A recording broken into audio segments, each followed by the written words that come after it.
Welcome to A Course in Miracles, the practice. Understanding is not necessary to apply these daily practices.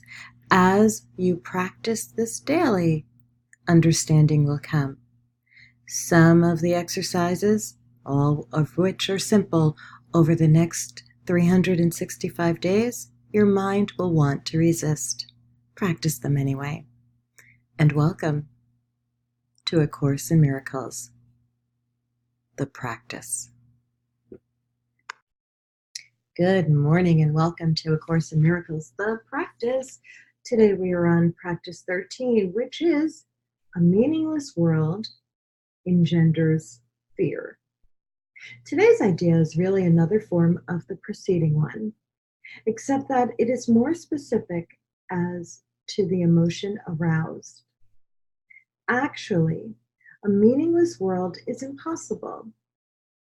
Nothing without meaning exists. However, it does not follow that you will not think you perceive something that has no meaning. On the contrary, you will be particularly likely to think you do perceive it.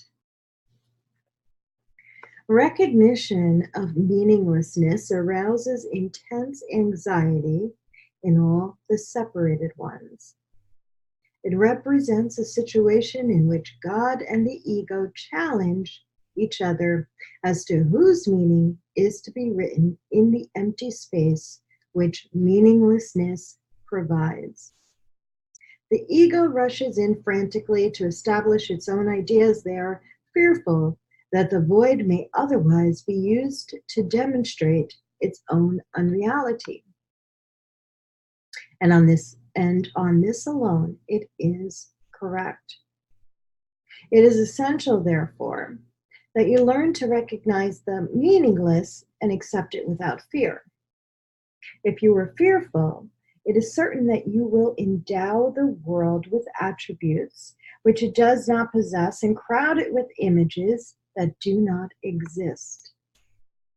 To the ego, illusions are safety devices, as they must also be to you who equate yourself with the ego.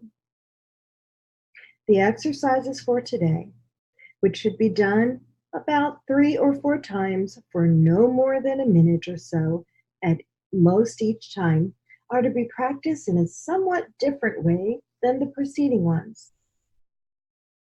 With eyes closed, repeat today's idea to yourself, then open your eyes and look about you slowly, saying, I am looking at a meaningless world. Repeat this statement to yourself as you look about. Then close your eyes and conclude with, a meaningless world which engenders fear because I think I am in competition with God. You may find it difficult to avoid resistance in one form or another to this concluding statement. Whatever form such resistance may take, remind yourself that you were really afraid of such a thought because of the vengeance of the enemy. You are not expected to believe the statement at this point, and you will probably try to dismiss it as preposterous. Note carefully, however, any signs of overt or covert fear that which it may arouse. This is our first attempt at stating an explicit cause and effect relationship of a kind which you are very inexperienced in recognizing.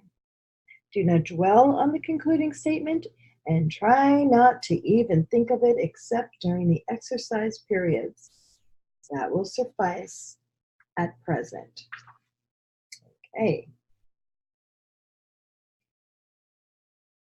A meaningless world engenders fear. I am looking at a meaningless world.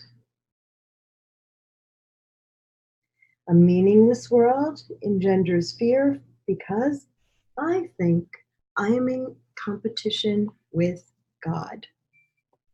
Enjoy today's practice.